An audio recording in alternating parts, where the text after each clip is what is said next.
Sherifla filɛbagaw an b'a fo ka walibadɔn Mali kɔnɔ ani Mali kɔ kan kari o kari sɔrɔfɔnɔtɔ mana dun an bɛ ɲɔgɔn sɔrɔ ni kɛnɛ belebeleba nin kan bi su na an ye weleda bila maaba saba ma donc maa fɔlɔ o ye jɔn ye o ye Imam Umaru Jara MPG M5 RFA ale b'an bolo kɛnɛ kan maa filanan o ye jɔn ye o ye Abulaye Keyita président MP4 ale fana b'an bolo kɛnɛ kan maa sabanan o ye Cherif Aidara ye bɛɛ kɔni b'a ale dɔn CDSM ale ɲɛmɔgɔ don ale fana b'an bolo kan k'a jira k'a fɔ maa naaninan o kun ye Amadu Goyita ye donc a y'a jira k'a fɔ mun ye a nɔfɛmɔgɔ ye Ala y'o ka kalifa minɛ a la an bɛ dugawu kɛ Ala ka dayɔrɔ ɲuman d'a ma donc bi su in na baw bɛ mun kan bɛɛ kɔni b'a dɔn an ka jamana kɔnɔ ko caman kɛra donc a ka kan an ka fasodenw wele bɛɛ b'i ka hakilinaw di Imam Jara i ni su folikan jumɛn de bolo k'a lase Sherifla filɛbagaw ma. Alhamdulillahi rabbil alamin wassalatu wassalamu ala rasulillah an bɛ Ala tanu k'Ala barikada ka maliyɛn bɛɛ lajɛlen fo ka Mali kɔnɔ ani Mali kɔ kan kɛrɛnkɛrɛnnenya na Sherifla TV filɛbaga bɛɛ lajɛlen ka foli kɛrɛnkɛrɛn k'a lase an ka au conseil islamique président ma en même temps n'ale nin téléso in yɛrɛ promoteur ye ale tɔgɔ la ka Mali diinɛ ɲɛmɔgɔ bɛɛ lajɛlen fo silamɛ kunda chrétien kunda ka foli lase maliyɛn bɛɛ lajɛlen ma ka dugawu don kɛ minnu binna faso ko in na civil fara militaire kan Ala ka hinɛ u bɛɛ lajɛlen na k'an k'an bolo di ɲɔgɔn ma yaasa an ka Mali in bɔ dingɛ kɔnɔ inchallah. Merci. Monsieur Abulaye Keyita donc folikan jumɛn de bolo k'a lase Sherifla filɛbagaw ma. D'accord Bukele an b'i fo ka Sherifla TV lajɛbaga bɛɛ lajɛlen fo cɛ fara muso kan ka maliyɛn bɛɛ fo Mali kɔnɔ ani Mali kɔ kan k'an ka foli lase Sherifla TV ɲɛmɔgɔyaso ma k'a jira k'a fɔ a y'an wele ka na débat kɛnɛ kan an nisɔndiyara vraiment a diyara an ye kosɛbɛ an b'a ɲini Ala fɛ an bɛna baro min kɛ a ka kɛ jamana nafalan ye a ka kɛ jamanadenw nafalan ye k'a don tulo kunnandi kɔnɔ voilà. Merci beaucoup Monsieur Aidara voilà folikan jumɛn de bolo k'a lase Sherifla filɛbagaw ma. K'i fo Bukuli ka an ka président d'honneur min ye Cherif Ousmane Madani Haidara k'a fo ka Ansar Dine mɔgɔw bɛɛ fo minnu bɛ diaspora la n b'a dɔn o bɛɛ bɛ Sherifla lajɛla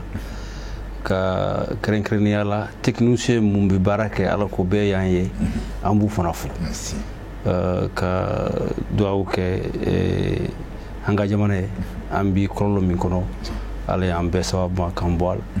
ne ka bamanankan gɛlɛnba tɛ n'i ye fɛn fɔ min ma tilen Imam Jara ye va corriger ni Ala sɔnna. D'accord merci beaucoup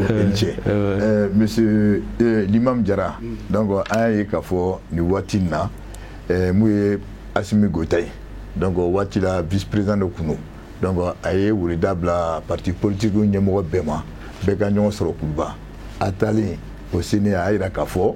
ko ale bɛna kɛ président ye mais mun ye M5 RFA ko ka primature bɔ o fan fɛ yala est-ce que a kun sigini kun bɛ ni nin ye wa. Bon alhamdulillahi rabbil alamin wa salatu wa salam ala rasulillah. Moi je pense que fɔlɔ an bɛ maliyɛn bɛɛ wele ka taa hakili ɲuman ma ka ɲɛsin jamana ma M5 RFP i n'a fɔ i y'a fɔ cogo min na an bɛɛ lajɛlen ye vice président ka weleweleda kan mɛn ka ɲɛsin parti politiquew ma ka ɲɛsin mouvement ma ka se ka taa kuluba ko cikan b'a bolo ka lase u ma o hukumu kɔnɔna na a ye dantigɛli kɛ dantigɛli min kɔnɔna na a y'a jira k'a fɔ lahala dɔ nana min ye u wajibiya u ka jɔ u jɔyɔrɔ la yaasa jamana kana bi donc o hukumu kɔnɔna na a bɛ dɛmɛ ɲini fɔlɔ parti politique bɛɛ fɛ a bɛ dɛmɛ ɲini mouvement bɛɛ fɛ a bɛ dɛmɛ ɲini diinɛtigi ni laadatigi bɛɛ fɛ an k'an bolo don jamana kɔrɔ k'a kɔrɔtan o même o hukumu kelen kɔnɔna na ko a y'a jira k'a fɔ u y'a kanu ka primature k'a di M5 RFP ma k'a fɔ maliyɛn bɛɛ lajɛlen ɲɛna ka nɔgɔ bɔ a la le mouvement M5 RFP anw ni CNSP an fura dama ma kɛlɛ jɔyɔrɔ ko la an fura dama ma deli ka fɔ ɲɔgɔn ko la nin kuma min fɔlen filɛ nin ye kuma kura tɛ kuma in fɔlɔ fɔra depuis 18 août kɔfɛ an n'u ye ɲɔgɔn ye fɔlɔ minnu kɛ o ye kun ye nin de yira anw na anw ko min ka gɛlɛ an ma fɔlɔ o de ye an ka bɛn a kan an bɛna mun de kɛ transition kɔnɔ a bɛna taa sira jumɛn fɛ n'an ma ɲɔgɔn faamu o kan n'an girinna ka jɔyɔrɔ minɛ a bɛ se ka na ni blocage ye bon an t'a fɔ ko jo dira an ma mais an b'a ye k'a fɔ an ye temps perdu kojugu an kun bɛ se ka ɲɔgɔn faamu fɛn caman kan k'an bolo di ɲɔgɔn ma ka jamanaden bɛɛ wele yaasa min kɛlen filɛ nin an ka kisi a ma donc le plus important n b'a jigiya k'a fɔ poste tɛ yen bi gouvernement kɔnɔ ko ni min dira M5 ma mɔgɔ min ye jateminɛlikɛla k'i b'a fɔ ko M5 n'a man kan k'a sababuya kɛ ko min ni an b'a kɔnɔ bi n'o ye transition ye M5 ye wuli ka jɔ kɛ sira caman fɛ yaasa fanga min tun bɛ an kunna ni o ye Ibrahim Boubacar Keita ka fanga ye fanga in ka se ka yɛlɛma ka jamana segin jamanadenw ma donc o wuli ka jɔ kɔnɔna na a kɛra hakilina ni faamu dɔw de kan donc ni primature dira ne bolo victoire tɛ n y'o de fɔ c'est pas une victoire victoire bi fêter don min na de n'an sera ka jamana in bɔ dingɛ kɔnɔ. D'accord, ok. Monsieur Keita n b'a dɔn fana i tun bɛ o kɛnɛ kan ye yala ni kɔrɔfɔ nin n ye mun kɛ Imam kunna an b'o ɲɔgɔnna fɛ yala a kun sen tun bɛ nin de wa. O kɛlen n b'i fo effectivement jumadon son excellence Assimi Goïta colonel Assimi Goïta a ye wele bila politique tɔnjɛkulu bɛɛ lajɛlen ma ani société civile ani an ka laadatigiw k'a fɔ ci b'a fɛ k'a lase jamanadenw ma donc an taara kɛnɛ kan effectivement i n'a fɔ Imam bɔra k'a fɔ cogoya min na a y'a jira k'a fɔ gɛlɛya dɔ nana u ni président kɔrɔ transition président kɔrɔ cɛ jamana maracogo tagabolo la a kɛra sababu ye olu y'u jɔ u jɔyɔrɔ la parce que 18 août la u ye nin ɲɔgɔnna kelen de kɛ pour que jamana kana firi u nana ka se k'u don jamana kɔrɔ le 24 mai également u y'a ye o ɲɔgɔnna dɔ bɛna kɛ u y'u jɔ u jɔyɔrɔ la pour que jamana kana bin parce que mun tun bɛna jamana sɔrɔ a yɛrɛ ka fɔ la a tun bɛna kɛ kasaraba de donc a y'o cikanw lase an ma u y'u da don a kumabaw caman na gɛlɛya minnu nana u ni président kɔrɔ ni ɲɔgɔn cɛ o tɛmɛnen kɔfɛ a tilala k'a laɲini maliden bɛɛ fɛ k'a fɔ an bɛ wagati min kɔnɔ i n'a fɔ sisan bɛɛ kan k'i ɲɛsin Mali ma an ka ɲɔgɔn sama dabila an ka kɛlɛmisɛnnin bɛɛ bila an ka ɲɛsin Mali ma parce que Mali dɔrɔn de bɛ yen sisan ni Mali binna o ye an bɛɛ ka baara bannen de a y'o de fɔ n'an continuera guerre clandestine fɛ an bɛɛ bɛ échouer pour que k'a ka terme reprendre donc a y'o cikan lase ka tila k'a yira bɛɛ la kɛnɛ kɔnɔ yen k'a fɔ mun ye premier ministre ye k'a b'a ɲini politique tɔnjɛkulu bɛɛ fɛ u ka jɛn a k'o di M5 RFP ma o yɔrɔ la an b'a fɔ kosɛbɛ parce que ni mɔgɔ dɔ don a b'a kɛ dogodogonin na mais nin b'a yira n na k'a fɔ mɔgɔ min don a bɛ jamana fɛ mɔgɔ ladiri don parce que a y'i tile bɛɛ k'a fɔ bon an b'a di M5 RFP ma donc nɔgɔ foyi t'a la maintenant M5 RFP de b'a lajɛ u ka tɔn kɔnɔ sisan jɔn de n'a ka kan donc n'u y'o fɔ olu bɛ papier dɔrɔn bɔ a la donc vraiment an bɛ président fo a ka nin laɲini na ka encourager toujours tant que nin ɲɔgɔnnaw bɛ kɛ jamana kɔnɔ i b'a ye filimisɛnninw bɛ dɔgɔya i b'a ye jamanaden bɛɛ b'a yɛrɛ sɔrɔ parce que mun ka jugu jamana kɔnɔ o de ye ka jamana gérer aw kelen aw ma mɔgɔ tɔw associé mais a ye cikan fɔ bɛɛ ye gouvernement bɛna former a ka kɛ bɛɛ lajɛlen k'i yɛrɛ y'a kɔnɔ donc an b'a o fɛnɛ laɲini k'a fɔ gouvernement bɛna sigi u ka wele bila bɛɛ ma maliden bɛɛ k'a yɛrɛ ye nin gouvernement in kɔnɔ pour que gɛlɛya ninnu ka se ka nɔgɔya Mali ka se ka taa ɲɛfɛ. Ok monsieur Aidara donc voilà bɛɛ de fana kulo b'i la ɲɛ b'i la fana donc a fana k'a tɔn nin b'a dɔn a fana tun bɛ yen yala o ye ɲininkali kelen n b'o tɛnku la donc sisan. Effectivement a y'an reçu en société civile a ye kumakan kelen de lase i ka dɔn ne y'a fɔ plateau nin kan yan n ko ma ko ni ko i bɛna jamana ni taabolo changer ni M5 ma sɔrɔ a la n ko fɔlɔ u b'a fɛ ka jamana ni changer an ka sɛrɛsunba mɔgɔw wulila k'a fɔ ko an tɛ a banna jeli min ni zen ni M5 ma sɔrɔ a la a bɛ kɛ an tɛ an banna pepe kɔrɔkɛ ala k'an kisi o ma i y'o fɔ yan donc président Assimi i ye décision min ta mɔgɔ minnu dɔn a tɛ kuma ka caya a kuma kan ka dɔgɔ kosɛbɛ il agit a tɛ fɛn fɔ mɔgɔ caman ye coup d'état nin interprété mais tiɲɛ ye fɛn min ye a ma foyi kɛ yanni gɛlɛya ka se yɔrɔ la k'a fɔ k'u b'u ka responsabilité a ma président ninnu wele a ye président burkinabé wele Roch wele a ye président ghanéen wele a ye président ivoirien wele a y'u bɛɛ wele k'a fɔ ko an tun ye lahidu ta mais lahidu ta ni an bolo ko b'a la ka taa cogoya min na a tɛna se k'o latilen donc a ma coup d'état kɛ k'a fɔ k'a wulila dɔrɔn a y'a kɛ a ye f'u ye k'a fɔ ko ni gɛlɛya de bɛ yen e bɛ se k'a faamu cogo di i b'i ka foro la i retraité tɔ u bɛ marifa ta ka sariya sunba sɔsɔ ka président wele k'a fɔ i ka démissionner pour que jamana ka basigi i bɛ se ka wuli cogo di sɔgɔmada kelen na mɔgɔ min ye o risqué k'a fɔ i bɛ bic ta i bɛ mɔgɔ ninnu bɔ yen k'a sɔrɔ kuma sigi ma sugu ma fɔ ma kɛ donc pratiquement chef d'État ninnu bɛɛ tun sɔnna coup d'état nin na o de kɛra sababu ye u tun y'a invité ka taa mais c'était un coup d'état. Oui, mais c'est appelé comme vous voulez. Ni ko chef d'état nous kun sonna ko coup d'état. Est-ce que au chef nous sonna ko coup d'état est de kuno? Mais où sonna? Pourtant les gars ko coup d'état ko c'est condamné. Bon. Mais c'est condamné parce que le protocole de CEDEAO de 2001, c'est le principe il faut le respecter. Mais où sonna nous tout soma. Est-ce que tu vas faut ko bi ka faut ko premier ministre ka sigi civilier? Est-ce que ya faut ka décision ko no faut assumer ya no joyoro bla ka dit civilement ma faut ou là ils ont condamné par principe parce que ou c'est ka faire une condamnation té mais ni ala je communiquer nous koro ou mu de faut ko ba la ñini union européenne fait ou ba la ñini Nations Unies na ou ba la ñi CEDEAO yara la ko beye Mali deme pour que chamanche fangani aka se asoyoro la mo mbo condamné o bisaka ka fo ka bo wala ñini ka fo ki ma deme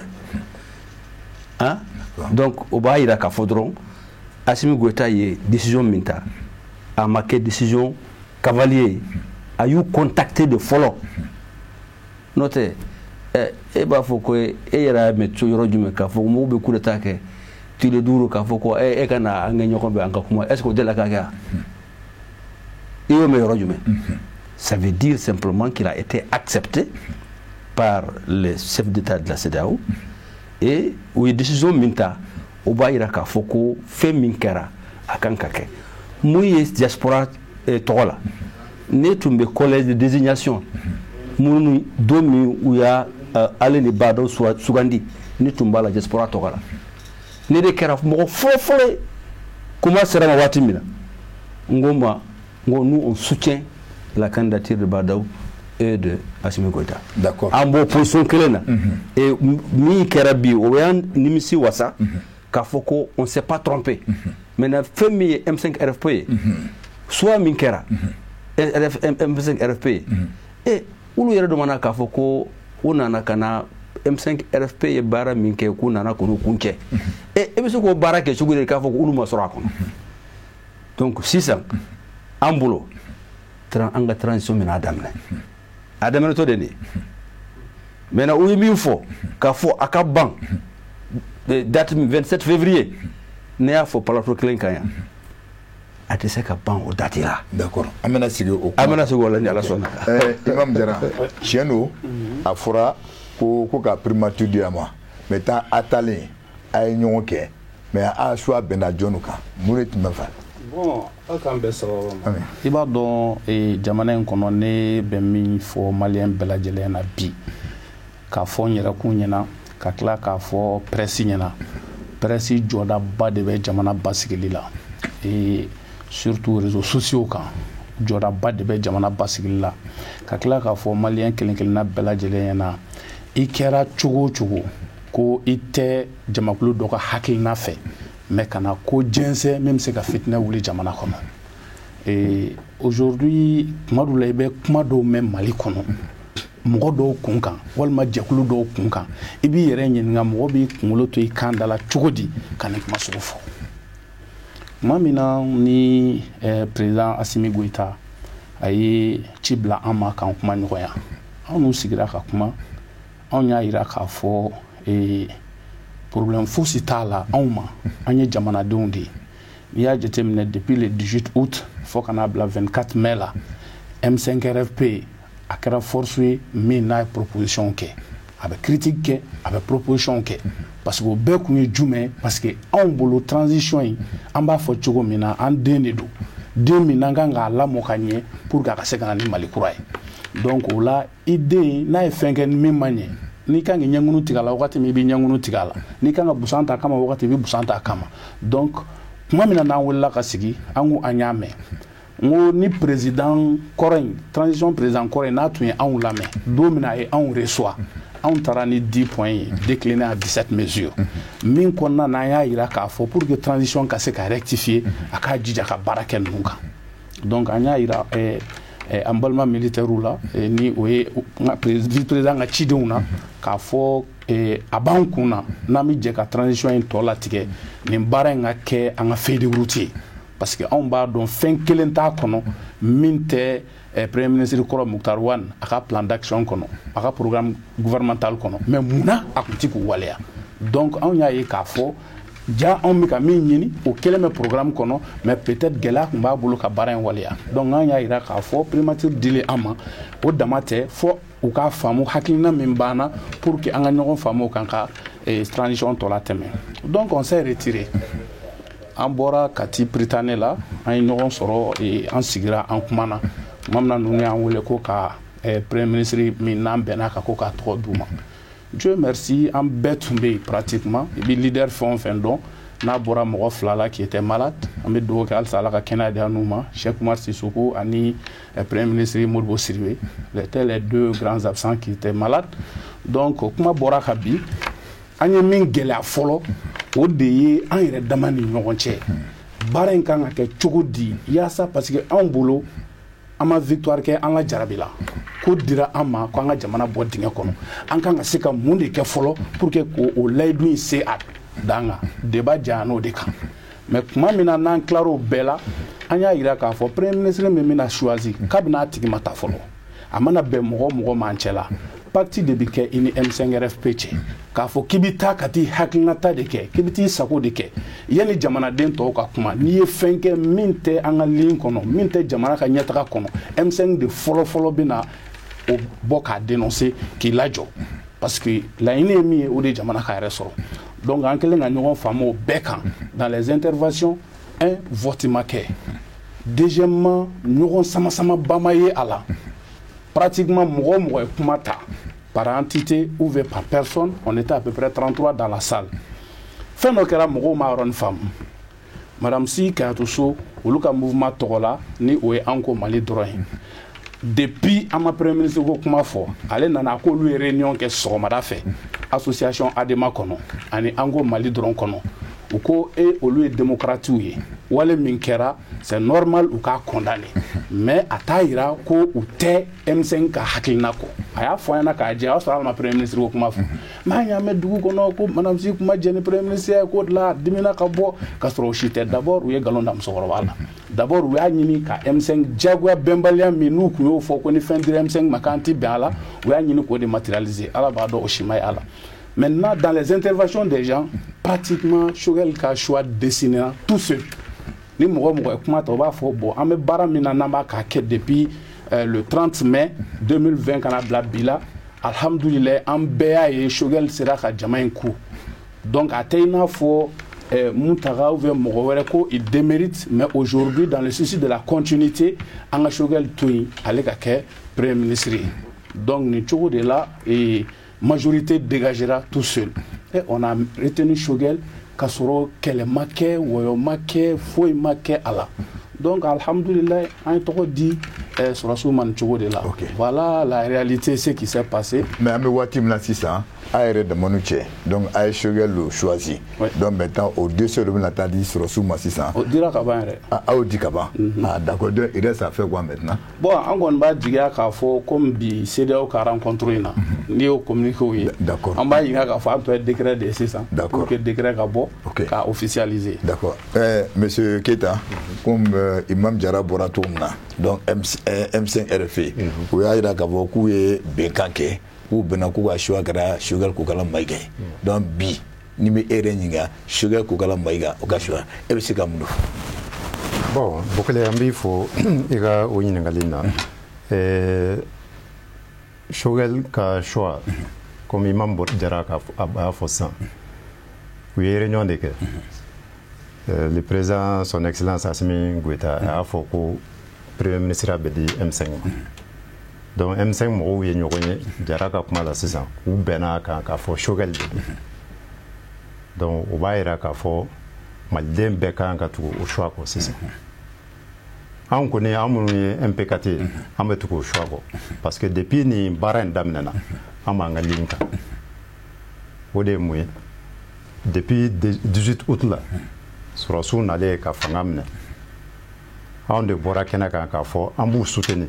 Ou on va faire ou des cas transition gérée. On y a fort qu'à Mouga. Nous avons sama ni nous avons farafara mbe. On fait armée ou neutre. Donc les armées nana, ou le cas président. Comme ça, ou quoi civil technocrate doini, ou quoi premier ministre à gérer, et puis qu'à gouvernement formé nous. On y a un gars job bec et nous srandi.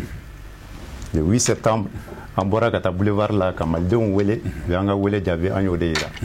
Le 15 septembre également, Agno Wele Kelende, qui est mort Nanaka Andjabi. Donc, en bout de quoi, assimilé décision Mta,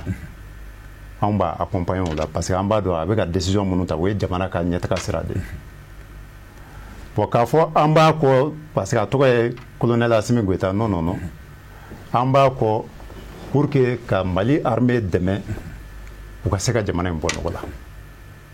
parce que anta ye jamana code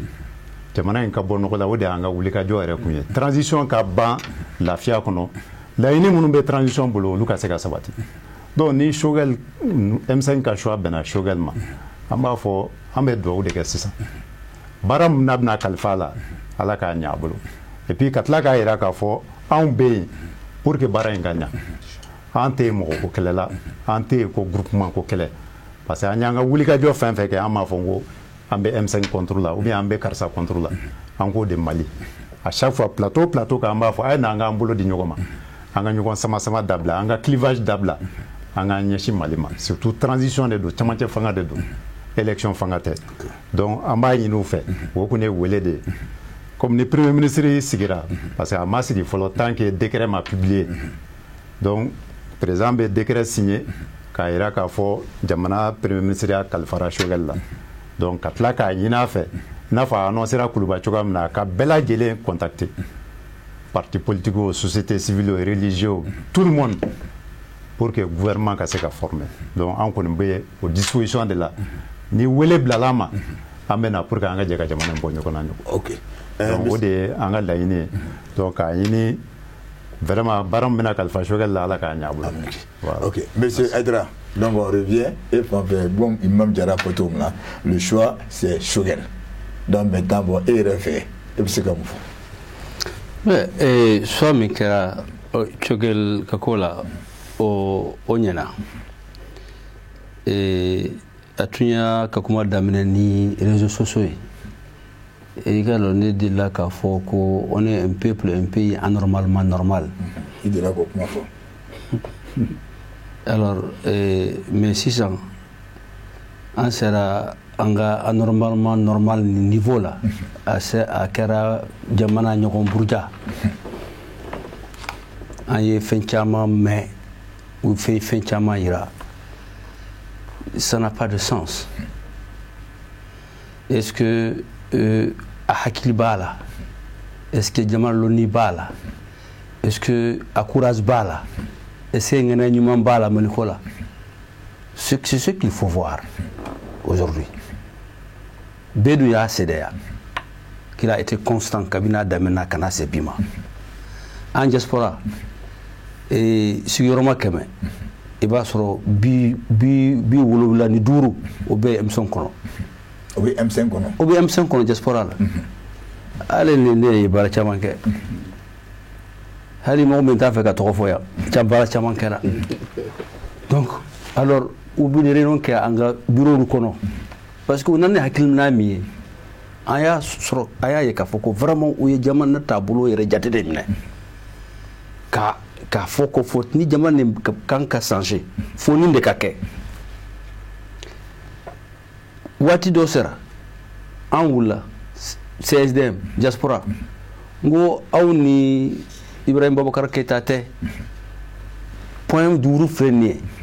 fan yo au point duru wala je na obi saka sika kuma ngo ando initiative ta ko taras kata se yoro dola ku ulu yere simbo la fu kabini okera fo do min togel ka kuma fora ne kera télévision plateau yoro nya fo ka fo ko tant que M5 ma ke gouvernement ni kono tant que M5 ka ke CT kono ambi yelama minina atike c'est wona ko na ya ni bu rencontrer en rencontre Kosaina nani la semaine passée ni a fouillé bonne fana intervention ke ka foko wajibi de M5 RFP ou ka sora gouvernement kono ka soro CNT kono mais au wati là akila ka foko président ni premier ministre ou ti changer bon bi ulu ya fo ou ye pointant mindi et pointant min donné ils ont donné ça le 6 je crois ouais, c'est ça. OK et c'est fana ye an ye tamawre damne ka foko nambe sa ka position rapprochée aya me ka foko fo o utina premier ministre a soro parce que président a fait que premier ministre changer ngongo no odedo donc faut que ministre d'état ko di chogelma ka ministre regalen kelendi M5 ma ani ministre wéré saba mais président tumba fait que minke akanoke alini M5 kabe président tumbe Paris ay welle ke ka foko ne ka do négociation na ne boraya kata nyoro président wele ka dinga téléphone dama di buyema ukumana alors ko koni be saka ben choyamna ni hakili nyuma ya masora kola e ka bado démissionné ni premier ministre hakili nyuma ya mi sorra tugun ka foko chogel premier ministre ka di chogelma Unou Kakan, c'est tout à fait mérité. Et à Foroko M5, ama me gouvernement bolo, asim bolo ka fuka dire togel mao. Ay mi fo ka fuka abidi M5 ma. Bon nous Unou a décidé ka fuka togel do. Donc togel do ati branela ka fuka yani Assimi président Assimi akata akara atu aka décret signé. Ati branela ka fuka décret signé des akaba. Mais à annoncer qu'à Soroka amassé c'est des négociations à peut-être à tuer tout mani qu'à bonya jirula parce que moi tiens ma femme qu'à bin négociation n'ikera asim tu fouike na mouwela ka fouye na ma jongole président nous c'est des président d'accord na mouwela ka fouye ka foko aywa mba fait kanine de bolota donc bibina et M5 RFP fana kan ka don ka fo ulu dronti mali be représenté ce n'est pas vrai. OK. D'être large ka bebla gouvernement ni kono munu fana ma doyoro sorala ulu fana ka don ka foko bet saka ke gouvernement fana kono 25 ministres min ko fora 25 ministres min ko fora o yata deyni idla amode fo deynina ko ministre mo ganu droit ayo c'est concertation non deyni no concertation le deyni a fo mais concertation le a fait concertation ka ya fait donc an ko ni bolo bi an kana dulo 25 ministres là. Parce que la norme dans la sous-région, c'est entre 35 et 37 ministres. Mais M. Edra, 30 à 35 est-ce que à Machak, où est le problème? Ah, ok. Hein? Où est le problème? D'accord. La charte, elle est discutable maintenant. Ok. La charte. D'accord. Parce qu'il y a Foucault Charti. Hein? Elle est discutable maintenant. Une fois que les dispositions sont violées dans la charte, on ne peut plus nous parler de la charte. D'accord. Par rapport donc, faut faire ka bara noya M5 RFP bolo. Tugel ka ke premier ministre accepté parce que faut bien donc il y a faut que transition, gestion de la transition t'avoir Ghana, c'est l'inclusivité qui est la règle numéro 1. Le consensus. D'accord. Ok. Imam Diarra. Oui. Tchèno a choix porté Chogelkan. Mais aga combattant nous là, akunga ira kafo ko ka CNT dissous. Yala obaya anaf ngo choix dira au masisa. Yala au CNT gone abaka bolo ka be dissous obe abna ko be yele mando bina dola. Alhamdulillah. Et exactement jabe min forana d'abord ina fon ko raga fo chugomna Chérif. Et Baran Nouna Agné Dougma Bara Chamankala. Moi, personnellement, je remercie les autorités actuelles de la transition. Parce que, vu mon jeune âge, Agné Bara Chamankala. Parce que, ma fille, ni Assimi Bekuma, ou bien Nina Kachidou Bekuma,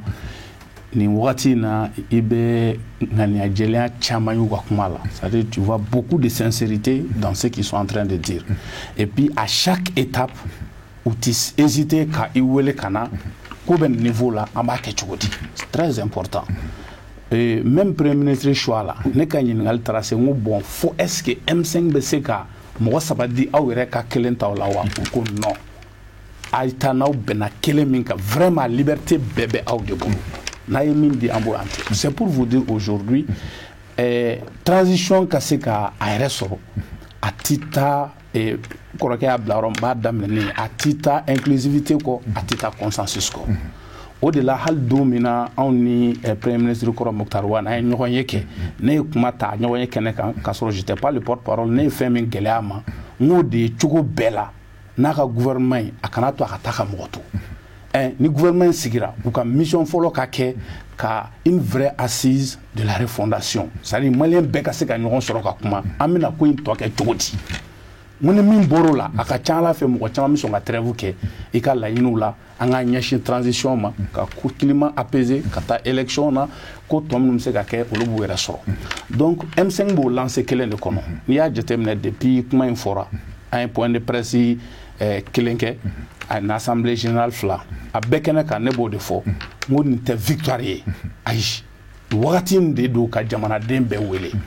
ka be wele ka faranyon kan layini anga fleli ke ka ta fangelen fe parce que amogo be mina bi ko sebe oyoye maintenant par rapport au CNT mamina ni ani autorité ou y discussion d'amener ou y jabi mi fo mbo de fon tseka te moka ni wakati na uko déjà ko be justice ka boloka parce que iba kala ma M5 kunye la ine doke ka bla cour suprême niveau là ka fo CNT aka segi ka rendu légal et légitime donc ko bo niveau là donc ango au suite kono donc au suite fene be nommé ka cela ne plaise ne ba donc a fo président CNT et ni président ka décret aujourd'hui ambe ba laje mon ne bise ka ke pour que ka CNT inglan ka ke légitime ka ke légalé ka inclusivité ye ala parce que amba e ka fo CNT tarachugo me ba do ali gela ou chama ba kon ça da me dominer ko bi même se ka glan ko kuma minu bolo bi o ka tien fo jamana dew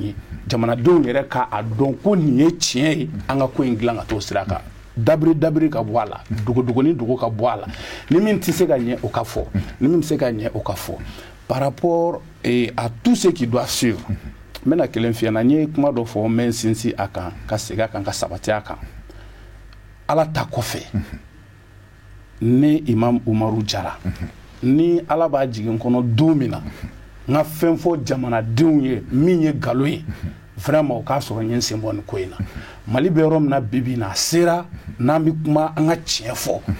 a gelera chugo jamana denw a fam marabagaw ni u ye tiefo jamana denw yere bu ka limiti ye o lo bi son ko chamama M5RFP n kɔrɔkɛ yɔrɔ dɔ fɔ ministre hakɛ a ko an ka charte lajɛ parce que anw ka inquiétude dɔ ye jumɛn ye an b'a dɔn k'a fɔ jamana kɔnɔ bi n'i y'a ye syndicats bɛ wuli grève ye syndicats ka hakɛ de donc ni démocratie y'o di u bɛ se ka wuli ka revendication kɛ M5 ka laɲiniw dɔ ye jumɛn ka état yɛrɛ ka terrain de vie réduit c'est-à-dire état bɛ fonctionner cogo min na fɛn caman bɛ yen nɔ bi n'a fɔra ko k'a réduit o kɔrɔ tɛ ko k'a minɛ olu la ko k'a bila yen dɛ a bɛ minɛ k'a don yɔrɔ wɛrɛ di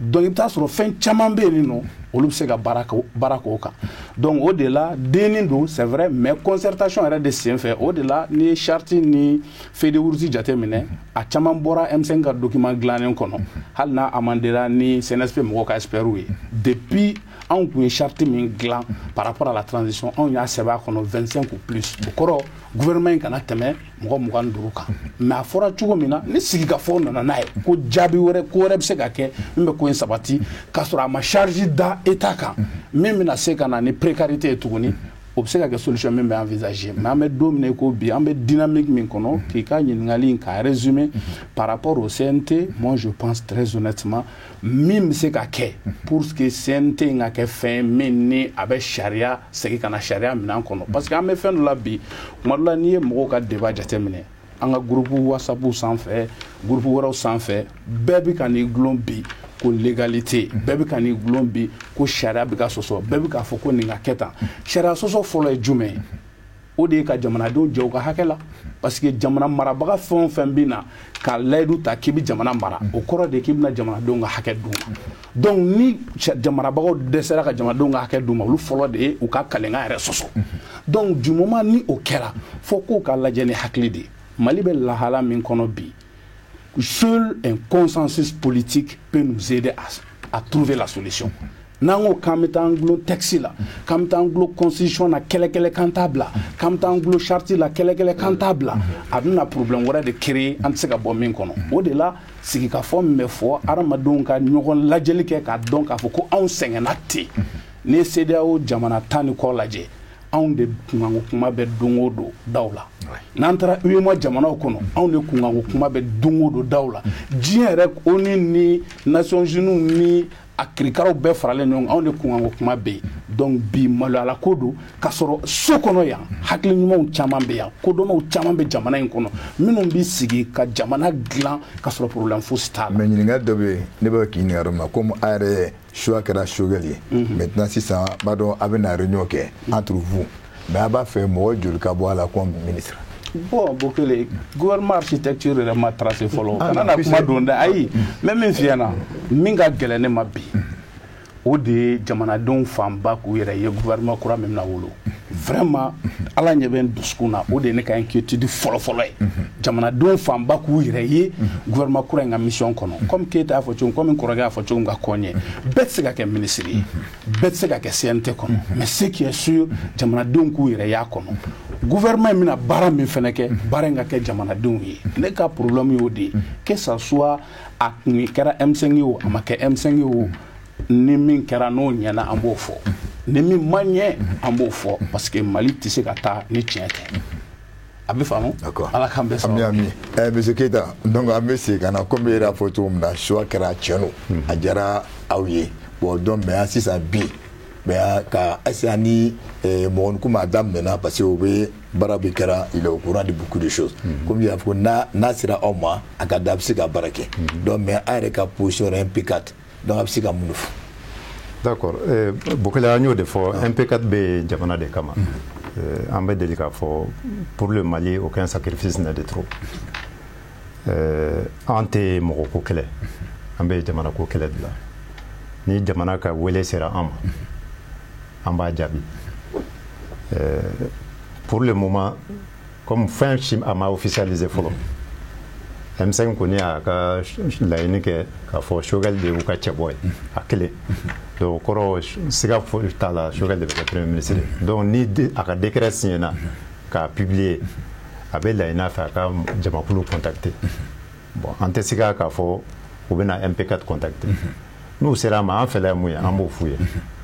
déjà an kɔni bɛ mun fɔ dɔrɔn an bɛ yen on est disposé à participer au gouvernement qu'on a formé. D'accord. Mais profiter comme tu es proche du M5, dans MP4, donc vraiment, donc, et au Chibla, il n'a qu'à chercher à voir. C'est ça. C'est en premier là, non? Ok, d'accord. On est disposé à accompagner le nouveau gouvernement. D'accord. Pour que engagé un boulot d'union commun. Parce que Chérif Bouraka c'est ça. Malien dans le M5 Doroma. M5 Doronté Djamakoulé Mali comme. Imam Djara era fo, ce n'est pas une victoire. Victoire be soro de ni la ini munu folen do no sabatira domina. O la ini dun seka sabati fo malien be ka boulot d'union commun. Donc vous kana jo mo la ka be contacter ou ka be associer pour que bara en ka sekanya. D'accord. Chérif kuma do fo ko charte ko kuma te ma rectifier donner parce que charte ko kuma ben toujours ni cour constitutionnelle yara ka arrêt la je a basé charte de cas pour que ka vice-président que président ka prérogative bedama parce que a fora ni fonyo ngwa na charte ni constitution che charte kuma ko de beta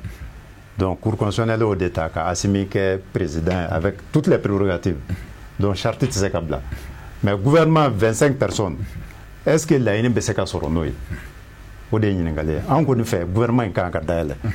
Mais nous, le gouvernement, tu mets 25 ans, parce que charte qu'on a tu mets 25 ans. Il faut que la charte modifie.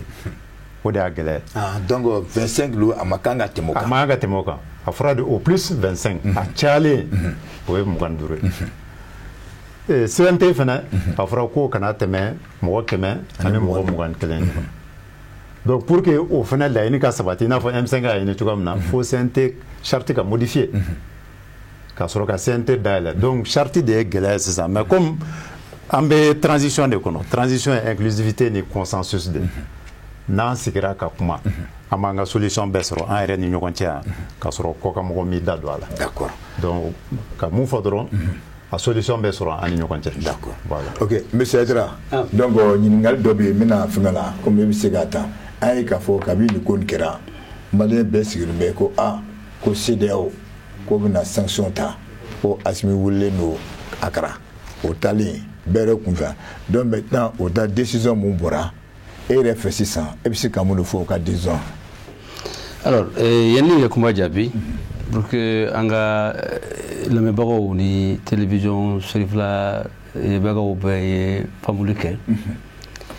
ne tumbe membre muni ye charte ni la ay mi fo article 12 ko a chaira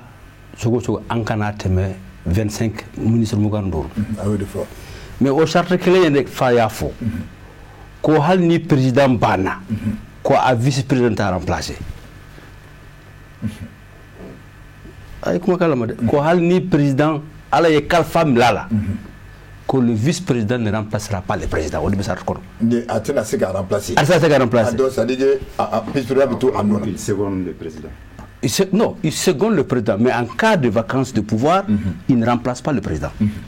Mais il manque vacances. Non, au takono. Mais est-ce que à Seblembe yoro yoro constitution qu'on a fait pour le bien wa? Ah, pour le à ma force certes qu'on a tiens, n'est-ce pas? Donc ni déjà aïe président Bando remplacé. Il y a black minamu minan kono ka fo akera kurta yo akera démission yo mais a fora manka fe mi remplacer bio ngo CEDEAO sonama donc angana dulo ni charte nina ni CEDEAO yere sona ka fo au benaka ni ndlang amata au sirafe au ya saji an sonama e anta e muye ni konna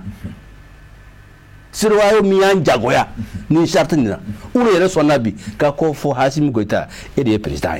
Mais c'est d'ailleurs décision mutawala m'a fait comme une décision là donc angana le ministre Mugani Duruka parce que a mangan ka mi remplacer ka ba muno ya jagoya la o sonama donc ni ka teme Mugani Duruka o du na ni ben ni anignonte o du na ni inclusivité monsieur Maïga Chogel Kokala Maïga akan ko jatemne en diaspora gouvernement folo en tout cas ministre fula de sorala Badao Kawati ministre fula en tout cas de sorala dernier minute dossier de nana u ye ministre kelen ta an ka ministre filanan na a tora ministre kelen discussion tɛra an b'a di haut conseil ma ou an b'a di CSDM ma a laban na baadaw de y'a fɔ ko a kana di haut conseil ma a kana di CSDM ma o de ka kan an ma ministre sɔrɔ mais Niger an bɛ n'an ka ministre fila sɔrɔ. Ah donc Choguel Koulibaly la donc directement. a b'a la a ye jɔyɔrɔ min fa a b'o dɔn donc maintenant pour revenir an y'a dɔn k'a fɔ ko an ye fɛn min dilan fɛn min tun ye fɛn gɛlɛmanba de ye bi o de ye CEDEAO ye k'i ka kumakan jaabi CEDEAO y'a wele a ma wuli ka taa yɛrɛ ma dɛ président ghanéen de y'a wele min ye CEDEAO président ye ko i ka na mais président ghanéen tun b'a wele tuma min na Badaw ma démissionné. Au détail, c'est très important. Wele kɛra waati min na k'a fɔ k'i ka na a y'a sɔrɔ Badaw ma démissionné. Donc Badaw démissionné na n'i y'a sɔrɔ k'a fɔ ko Badaw ka démission a y'a fɔ coup d'état ye o démission forcée ye o mais est-ce que pourquoi au moins Assimi ka taali ko bɔ a la k'a fɔ ko ne e ye nin kɛ i ka to Bali la ye n k'o fɔ n ko u y'a recevoir ni bonya ni gɛlɛya bɛɛ ye u ye ɲɔgɔn ye fɔlɔ u bɛ a ye dantigili kɛ a bɔra olu y'u ka réunion kɛ réunion bannen u y'a wele a nana salle kɔnɔ u ye mun de f'a ye k'a fɔ ko an bɛna aw suspandi instance CEDEAO instance de Union africaine an ma f'a ye k'a fɔ ko ni ko sigira i ye président civil ɲini k'a bila Badaw nɔ la o kuma fɔ a filanan u k'a ma k'i ye président civil premier ministre civil dɔ sigi tuma dɔw Choguel ko kɛra ma ka décret tun b'a bolo sa kɔnɔ yan o de fɔra n ye o ye fɛn saba min fɔ ko transition kana tɛmɛ 18 mois ka kalo 18 u ye date yɛrɛ sɛbɛn a la ko 27 février k'a sɔrɔ a banna u ma ministre nombre fɔ. Mais ne b'a fɛ ka dɔn yɔrɔ min na une question e y'a jira k'a fɔ ko parce que bɛɛ le sigilen bɛ bɛɛ bɛ i ta fɔra donc mais e ye mun fɔ donc o ye fɛn saba de fɔ donc le Mali est suspendu. Oui. Suspendu de suspendre mun yɛrɛ lo. Parce que i b'a dɔn CEDEAO jamana fɛn o fɛn min adhéré la c'est-à-dire la convention de 2001 coup d'état ou de son coup d'état ma n'i y'a kɛ dɔrɔn c'est automatique. I ma américain kan mɛn wa pourquoi u m'u ka coopération suspendue coup d'état fɔlɔ la parce que u ma sɔn ka fɔ ko coup d'état ko démission i b'a fɔ coup d'état dɔrɔn tout de suite c'est les Américains suspendus et c'est pour cela que kabini fɔra coup d'état l'Amérique a suspendu sa coopération avec le Mali o ye fɛn saba naaninan min fɔ k'u b'a laɲini Union européenne Nations unies Union africaine ani CEDEAO yɛrɛ min y'an suspandi k'u ye fɛɛrɛ bɛɛ de kɛ k'u y'a ma dɛmɛ an t'an yɛrɛ dɛmɛ sini sa an t'an yɛrɛ dɛmɛ mɔgɔ minnu y'aw suspandi mɔgɔ minnu m'a fɔ k'a fɔ ko Assimi man kan ka kɛ président ye a dun kɛra ye n'u ko mɔgɔ kelen y'a fɔ sigiyɔrɔma kelen na k'a fɔ ko n b'a laɲini aw bɛɛ de ma ani an yɛrɛ CEDEAO an b'aw ma dɛmɛ ni transition na i bɛ t'i bolo fila da i sen kan k'a fɔ ko charte ko mɔgɔ 25 an kana tɛmɛ o la hakili fana kan ka mɔgɔ so faute ko da la donc ne kɔni bolo fɛn o fɛn bi min bɛ na ni bɛn ye ka Mali sabati an y'o courage kɛ an y'o kɛ d'accord fɛn o fɛn min ma maliden bɛɛ dalajɛ ni ko nin na an k'an yɛrɛ dɛmɛ Ala y'an dɛmɛ CEDEAO ma fɛn wɛrɛ fɔ u m'an ka frontière tugu u ma embargo kɛ u ma embargo individuel kɛ hali Emmanuel Macron min taara ka na menace ba nin kɛ a labanna a ma kɛ aw m'u lasiran maliyɛnw n'a fɔra k'a fɔ ko an ye Maliba ye fo an ye koba de kɛ. D'accord, ok. Imam, o ɲininkali kelen ko n b'a dɔn aw yɛrɛ tun bɛ yɔrɔ min na a bɛɛ kɔnɔ kurubanin don voilà est-ce que M5 fɛn na a taara suspension mais Haidara ye kuma min fɔ yala e kana kun sigi ni kuma nin ma. Très honnêtement, ne kun kamana ganente. M'a fi yana de parce que non, très honnêtement, wallahi, nkan ala ba don kamana ganentunte. Parce que nin koina ne nin ko nu ye yoro janfɛ a mɛnna parce que an b'a dɔn k'a fɔ gɛlɛya mana na cogo cogo ni jamanadenw ka ɲɔgɔn minɛ yira yɔrɔ o yɔrɔ a ka ca ala fɛ dɛmɛbagaw u b'u ale ye o de la depuis ko ninnu daminɛna ne yɛrɛ bɛ discours fɛn o fɛn kɛ n bɛ mɔgɔ o mɔgɔ dɔn n bɛ se mɔgɔ o mɔgɔ la a kɛra politique mɔgɔ a kɛra diinɛmɔgɔ ye n bɛ ka bɛɛ wele n ko nin ko in a ye dɔ bɔ ɲɔgɔn neni na nin ko in na a ka ca ala fɛ ni vice président sera président sera Ghana ani fɛn min bɛ segin a bɛ sɔn ka kɛ bɔda ye jamana ma ka mɔgɔ hakili la segin ni min ye ni suspension fɔra dɔrɔn mɔgɔ yɛrɛ misali caman ci ne ma parce que a min fɔra nin ye CEDEAO ka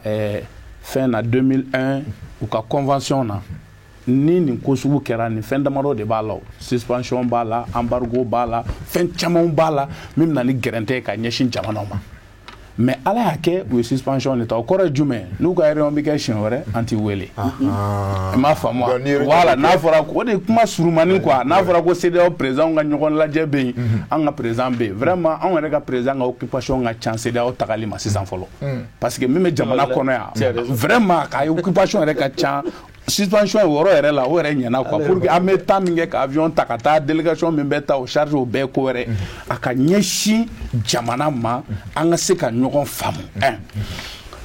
ka hakilila tigɛ bɛɛ ma mɔgɔw bɛ siran frontière foyi ma datugu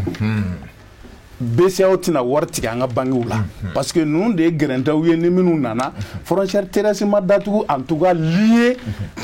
à l'acte du 24 rien ma datugu donc malien bɛɛ k'i hakili sigi ni ko ye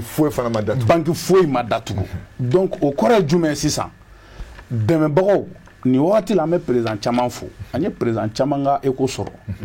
Bukele ne kun labɛnnen no fɛn dɔw kama a kun tɛ nɔgɔya dɛ parce que an bɛ wagati min na sisan il faut que kow bɛɛ ka jɛya an b'a kalama politique mɔgɔ dɔw ani mɔgɔ dɔw kun ye weleli kɛ CEDEAO la ko ka gɛrɛntɛ da Mali kan nin ko in kama an b'a mɔgɔw dɔn n'a kun kɛra an kun b'u tɔgɔ fɔ maliyɛnw ye fo ka min kɛ o kun tɛ kɛ fɛn ye jamana in kɔnɔ tuguni o de la n y'a fɔ n ka kuma dɔ la n ko Mali ko in na ala bɛna min bila kuluba transition kɔfɛ ne kɔni t'o dɔn mais minnu man ka taa an b'olu dɔn an b'olu fɔ maliyɛnw ye donc raison pour laquelle anw bɛ nin degun min kɔnɔ bi i tɛ se k'a faamu ko mɔgɔ bɛ se ka sɔrɔ jamana kɔnɔ min b'a fɔ ko Mali kanu b'a ale la ko bɛ se ka weleli kɛ ko k'a fɔ ko ka dɔ fara an ka gɛrɛntɛ kan donc o la an bɛ CEDEAO mɔgɔw n'a ma ɲɛ o foli in kɛ olu ye nin nɔgɔya bɔda in di an ma sisan an yɛrɛ dama jamana in kɔnɔ yan an k'an bolo di ɲɔgɔn ma an k'an bolo di ɲɔgɔn ma un partenaire k'u rassurer parce que partenaire caman ye inclusivité in ɲini ne yɛrɛ ye rencontre kɛ ni depuis transition in bɛɛ kɔnɔna na ni Union européenne ambassadeur n'a ka mɔgɔw ye ɲɔgɔn ye ni MINUSMA mɔgɔw ye ɲɔgɔn ye à titre individuel ka sɔrɔ M5 ka canal tɛ i b'a faamu bɛɛ ka kuma la u mago bɛ inclusivité de la o inclusivité a kun bɛ se ka sɔrɔ ni M5 ka adhésion ye ani composante wɛrɛ ne b'a fɔ k'a siga bɔ bɛɛ la ne tɛ a kan ko M5 ye peuple ye ne b'a kan ko peuple bɛɛ de kan k'u bolo di ɲɔgɔn ma kunu dɔ tun ma M5 ka philosophie faamu bi o ye philosophie in faamu wa a b'o cogo la mɔgɔ si de man ka dɛn kɛrɛfɛ nafa bɛ bɛɛ la donc n'a ma ɲa nin dɛn yɛlɛla ka di an ma an bɛɛ lajɛlen ka na ni an ka hakilina ye an ka na n'an ka dɔnni ye an ka na n'an ka fɛɛrɛw ye yaasa jamana in ka wuli k'a jɔ ko gɛlɛn tɛ quoi n'an bɛɛ ye lajɛli kɛ an bɛ don min na i ko bi ni an ka mouvement ta que ça soit SEMA les mouvements de l'inclusivité et tout le reste ni y'u bɛɛ ta bi lahara min bɛ jamana kɔnɔ a tɛ mɔgɔ si lafiya parce que k'a sababu kɛ basigibaliya yɛrɛ o bɛ bɛɛ kan ni basigibaliya bɛ jɔn de kisilen don maa si kisilen tɛ donc aujourd'hui i b'a ye k'a fɔ maliyɛnw ka se ka ɲɔgɔn faamu a ka di bɛɛ ye mais mun kan ka kɛ pour que an bɛɛ ka se ka ɲɔgɔn sɔrɔ a la vraiment a ka di ne ye acteur bɛɛ lajɛlen an ka filɛli kɛ ka taa o sira kan pour conclure i ka ɲininkali par rapport à la CEDEAO d'abord ne bɛ CEDEAO jamanakuntigiw fo an b'u fo kosɛbɛ u ka nin hakilina in na u ye degun min ye an sɔrɔ u y'a lajɛ ni hakili ye u y'a ɲini ka maliyɛnw ka solution lajɛ wa o kan ka kɛ misali ye anw maliyɛnw bolo ko kuma o kuma n'an ye filɛli kɛ ka taa fan kelen fɛ a bɛ dɔ bɔ an ka gɛlɛyaw la wa jamana mago bɛ o de la bi kosɛbɛ ka jamanaden bɛɛ hakili lasigi embargo ma dan kan suspension in kojugu tɛ an kɔni sen tɛ réunion na tuguni ne yɛrɛ kɔni personnellement o diyara ne yɛrɛ ye a b'a to président ani gouvernement n'u ɲɛsin jamana kɔnɔ kow ma ala k'an bɛɛ sababu monsieur Keita voilà donc e y'a cɛ kibaruya e y'a faamu oui CEDEAO bɔra k'a ka lajɛ balalen kɛ sisan n'a bɛ fɔ a ma sommet extraordinaire ordre du jour kelen de tun b'u bolo n'o ye Mali bɛ gɛlɛya min kɔnɔ sisan u ye wele bila an ka président yɛrɛ ma n'o ye colonel Assimi Goïta a taara kɛnɛ kan jaabi min bɔra a la u da donna o de la sisan n'o ye ka Mali suspend fɔlɔ n'o ye ka Mali gulon gulonni kɔlɔlɔ jumɛn b'a la o de ye ni CEDEAO président bɛna ɲɔgɔn ye kɛ sisan Mali tɛ taa kelen filanan ni ministre des affaires étrangères ka kan ka sigi kɛ Mali ka ministre des affaires étrangères tɛ taa mais est-ce que a tɛna jouer an kan wa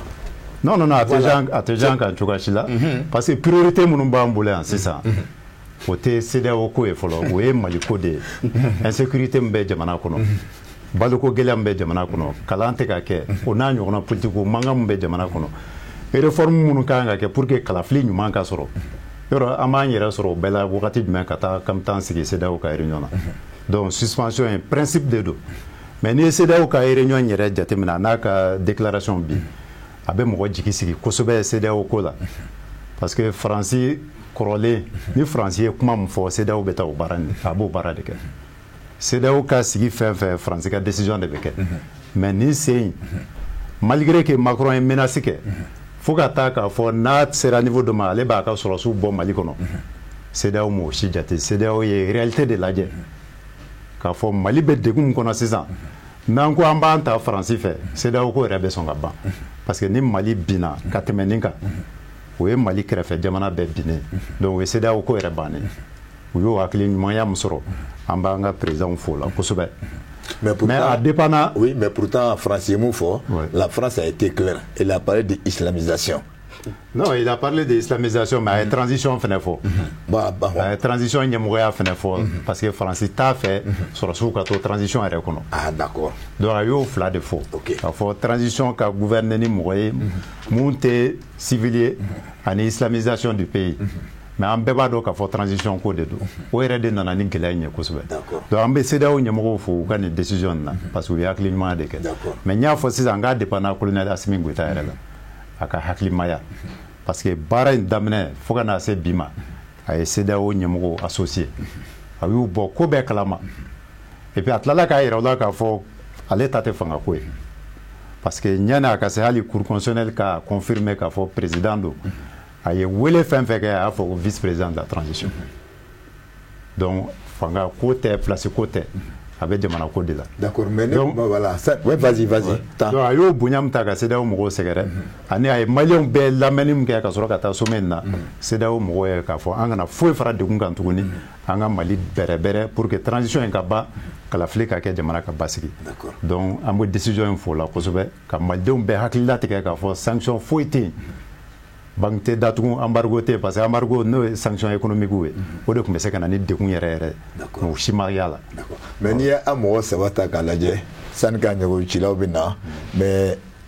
monsieur Aidara e ka association ani MP4 o ni MCA an ye k'a fɔ parmi vous mɔgɔ si nin ko nin kɛra mɔgɔ m'a condamné k'a fɔ a ko bon ko min kɛra nin ye on condamne mais a bɛɛ y'a makun. C'est vrai. Kadjoumen condamné. C'est vrai. Ouais. Je crois que c'est moi qui ai la parole. Alors, an kɛra fɔlɔfɔlɔ ye ne yɛrɛ diaspora tɔgɔ la an ta ni badow ni collège désignation. D'accord. Bon, i b'a kɛ joona. N b'a kɛ joona o bɛ weleli kɛ. O b'a commencer ka don. Représentant des femmes handicapées o de kuma dira ala de ma fɔlɔ kuma sera wulisidati ma ala yarahama a banna min ye sɛma ye kuma sera ne ma ne de ye fɔlɔ de fɔ ko on soutient la candidature de Assimi Goïta de Badaw et de Assimi comme président. Nous, la diaspora, on est cohérent et correct. Ne bɛ ni mun ma dɛ, ne bɛ ni mun kɛra. Min kɛra, non. An m'a condamné. An t'a condamné fana. an t'a condamné parce que fɛn min kɛra o de kan ka kɛ CEDEAO y'a yira na k'a fɔ ko Assimi ye fɛn min kɛ a kɛcogo de y'o ye a kɛtuma de y'o ye o bɛnna ma fana a bɛnna ka k'a de i b'a fɔ ko Mandekaw b'a fɔ cogoya min na condamnation caman ye m'a fɔ hypocrisie de don condamné après ka boli ka taa pour que ka place d'i ma n'i y'a condamné d'accord monsieur an bɛ mɔgɔ duuru ta monsieur Kulibali Sikaso Oumou Kulibali Sikaso Mamaso an cɛ salam alaikum aliku somɔgɔ bɛ di baasi tɛ kɛnɛ ka ɲi Sikaso aba d'accord ɲininkali tun bɛ ne bolo awɔ ka sɛnɛ Ayidara de la an bɛ ka jɛmukan lamɛn a tagabolo ka ɲi ani bi Ala k'an sɔn hakili ɲuman na ami nka a ka kuma kɔnɔ a yɔrɔ dɔ fɔ ne m'aw faamuya komi a ko parti yɛrɛ sɔsɔla ayiwa an tilala ka a mɛn a ka kuma la a y'a fɔ ko inclusivité ko ni o nombre o bɛ se ka nombre bɛ se ka augmenter gouvernement nombre bɛ se ka tɛmɛ 25 kan ko n'o bɛ se ka na ni inclusivité ye ne tun bɛ fɛ ka ɲininkali kelen de kɛ a la o yɔrɔ la yalima ale bolo inclusivité ye membre de gouvernement de ye wa inclusivité ye peuple malien de ye d'accord ok a bɛ nin jaabi merci beaucoup i ni ce k'an bɛ Sikaso ka fɔ Ala ka su yɛrɛ d'an ma Ala k'an jamana jɔ salam alaikum d'accord Mamadu Togola ka bɔ Ɲɔnɔ Mamadu an cɛ somɔgɔ bɛ di anba i b'i kan kɔrɔta kosɛbɛ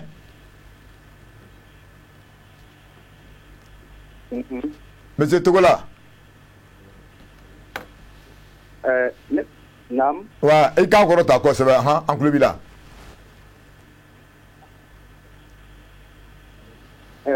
ne ka kuma bɛ min kan o ye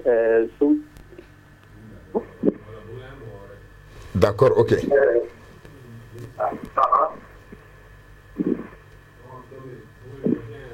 allo oui allo an cɛ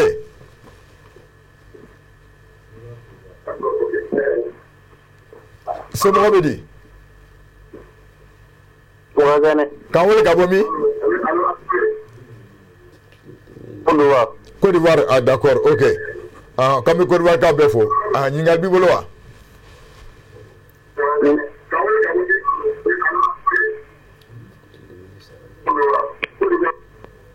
i bɛ dɔ bɔ télé mankan na dɔɔni a bɛ taara d'accord ok donc an b'o tigi ta allo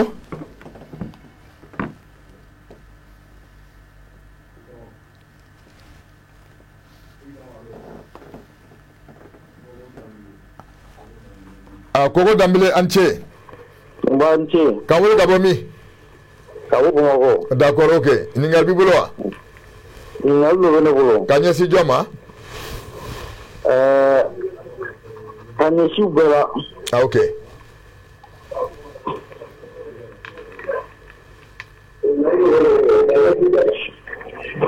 ouais Koko Dambele kuma kɛ ne ka ɲininkali ye ko ninnu mɔgɔ saba u si ma se ka coup d'État in condamné o ye ne dabali ban parce que charte ni fɛn ninnu institution ninnu document fɛn fɛn dilanna transition kɔnɔna na a fɔra de ko an ka bɛn an ka fɛn ninnu respecté ninnu ma se ka respecté ninnu fɛn fɛn filɛ sigilen fɛn na olu si ma se ka condamné u y'a yira fana k'u t'a condamné o de ye ne dabali ban parce que nin kan ka condamné de coup d'État man ka se ka kɛ cogo si la an bɛɛ an ye sɛbɛn fɛn fɛn dilan an kan ka condamné de d'accord voilà ne ka fɛn o de ok merci Wage Alassane Ansho Alassane Wadiane Chou.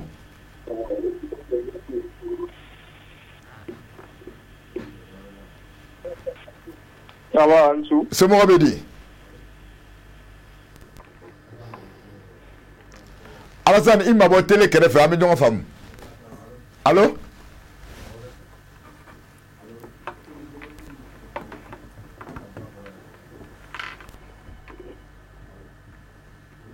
Oui, allô?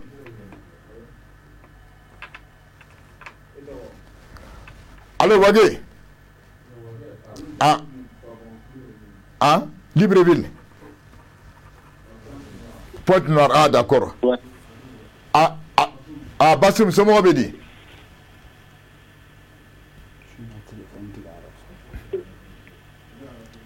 Allô, Bassoum? Allô? Ouais, Anché. Wow, salam alaikum. Walaikum salam. Awa kene? Anga kene? Alhamdulillah. Amba. Oui. Aha. Me fais gagner une gamme. Awo. C'est-à-dire, comme Kéram Allah. Awo. Moi, franchement, j'appelle pas ça un coup d'état. J'appelle ça une démission. Aha. Ah. Maintenant, c'est ça. Aha. CEDEAO et sanction dit. Aha. A quel problème Machima Malila? Oui, à la tenue. Ok. Maintenant.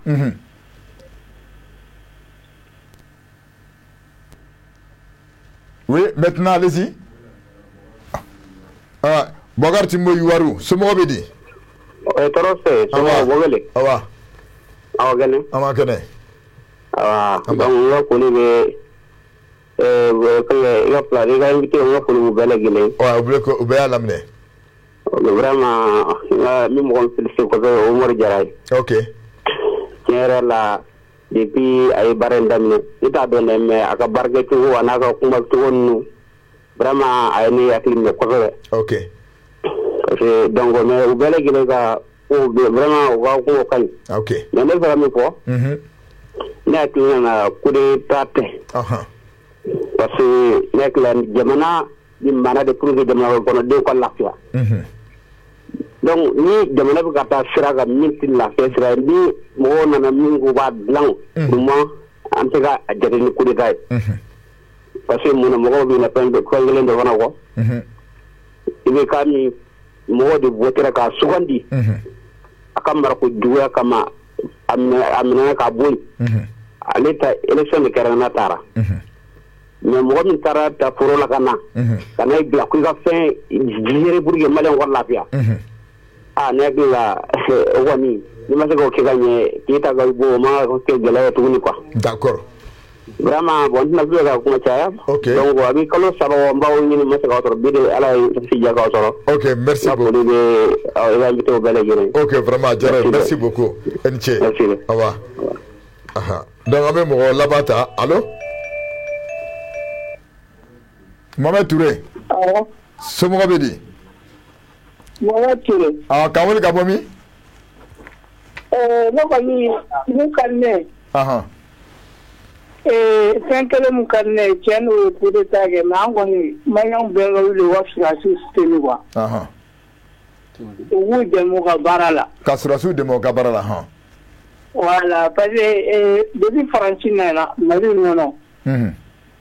Faransi ma foyi kɛ Mali in na mɔgɔ mais minnu bɛ Bamakɔ t'a dɔn f'i ka taa nord la k'a ta Tɔnbukutu ka taa bila Bamba. Kɔrɔbɔrɔ b'a fɔ côté dɔ ma ko Hausa. Arabu de bɛ kulu kelen o kelen Mali poste foyi tɛ yen a bɛɛ rebelle ka poste de ye kulu kelen o kelen n'i ma 1000 sara i bɛ 15,000 sara.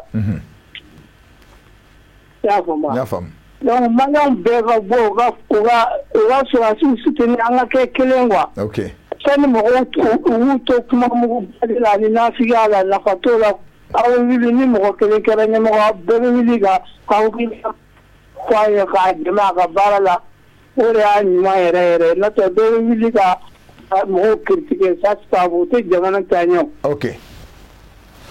O tɛ jamana taaɲɛ bɛɛ ka kɛ kelen ye aw ka bɛn kelen ma. Ok. Mun kɛra ɲɛmɔgɔ a k'a dɛmɛ a ka baara la o la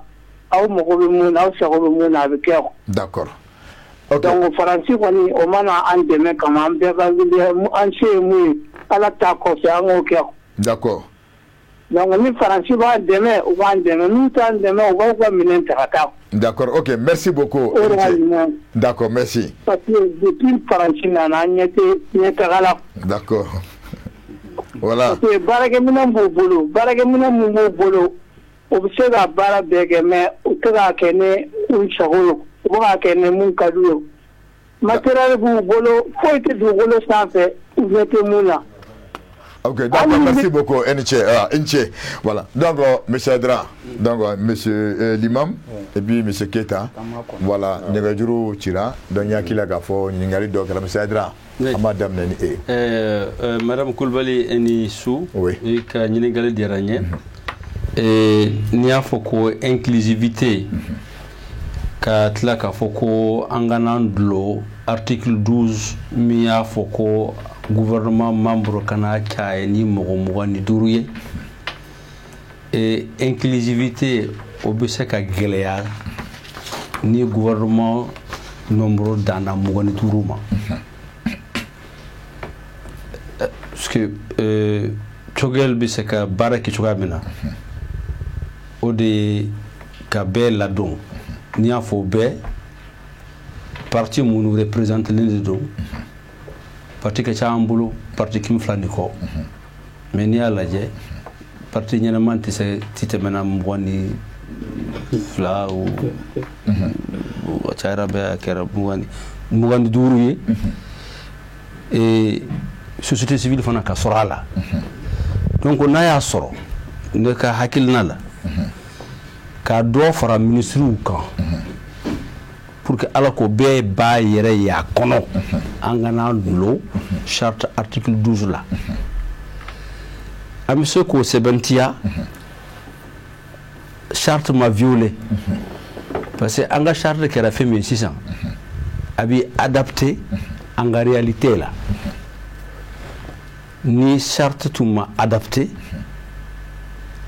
Assimi Goïta tun tɛ kosigi bi k'a fɔ ko ale de ye président ye.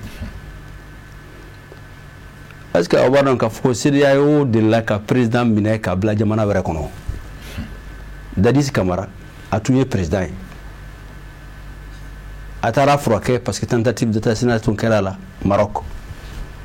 n ko a donna avion kɔnɔ hali hakili a bɛ kosigi Laginɛ n ko u y'a lajigin Ouagadougou CEDEAO y'o kɛ o donc n'a y'a ye bi k'a fɔ ko an ye Assimi dɛmɛ donc an kana dulon article la ni CEDEAO yɛrɛ sɔnna k'a fɔ ko article min y'a fɔ k'a fɔ ko condition min posera parce que ne kɛra mɔgɔ fɔlɔ min y'a fɔ kɛnɛ kan ko fɔ ka vice président militaire de sɔrɔ parce que an ka problème ye sécurité problème de ye n'u m'o o jagoya an kan sisan donc an y'a dɔn k'a fɔ ko fɛn o fɛn min bɛ na ni basigi ye CEDEAO ye o de kɔ. D'accord. Donc Madame Koulibaly o de ye explication min bolo k'a f'i ye min ye ministre 25 kan n'a bɛ kɛ ministre 30 ye 35 ye ni bɛɛ b'a yɛrɛ se a kɔnɔ o de b'a kɛ k'a fɔ an ka transition bɛ réussi a ka k'o ye n'u y'a dɔn k'a fɔ ko jamanaden bɛ bɛn a ma an y'a kɛ ministre 30 ye salamu lafiya o tɛ problème ye. D'accord. Voilà. Monsieur Keita n hakili ko ɲininkali ma kɛ ma dɛ. Non ɲininkali ma kɛ mais cɛ ye ɲininkali kɛ ko pour que an si ma condamné. Voilà. Donc condamnation an ka mouvement n'o ye MPKT an ma condamnation kɛ an ma déclaration yɛrɛ kɛ mais nin fɛn in nous on prend acte. Mais acte in de mɔgɔ si ma acte ye mun ye a kɛra an y'a ye. An y'a mɛn parce que condamnation parce que an ye mɔgɔw degelen don mun na sisan ni ko kɛra dɔrɔn an ka bɔ an ka condamné mais o tɛ o n'o y'a sɔrɔ ko condamnation de tun bɛ coup d'état bali est ce que nin tun bɛ kɛ yan kɛwale de bɛ coup d'état bali bɛnkan minnu bilala sen kan n'olu tun lawaleyara an filɛ kɛnɛ min kan an tun tɛ se donc baara ka kan ka kɛ de pour que bɛnkan minnu bɛna sigi bɛɛ k'o labato n'a y'o labato sisan coup d'état tɛ yen o. Mais tant que an bɛna ni sariya sɔsɔ ye an bɛ layidu minnu di olu tɛ dafa jamanadenw bɛ tɔɲɔ coup d'état kɛlen don jamanadenw de la o donc o de kan ka condamner o de kun kan ka condamner donc nous on prend acte wa an bɛ Assimi soutenir pour que transition ka ɲa gouvernement bɛna bila sen kan an b'a accompagner wa an pɛrɛlen don ka participer fana pour que transition ka réussi. D'accord. Jamana ka se ka yɛrɛ sɔrɔ. Ouais, Imam. Et Bogele, mouvement patriotique pour la justice faso yele MPJ ka fara M5 RFP kan. Ne ninnu tuma nin kɛ an tun b'olu yɛrɛ de gɛn ka fara bandaw kan parce que an kun y'an ka rectification daminɛ o.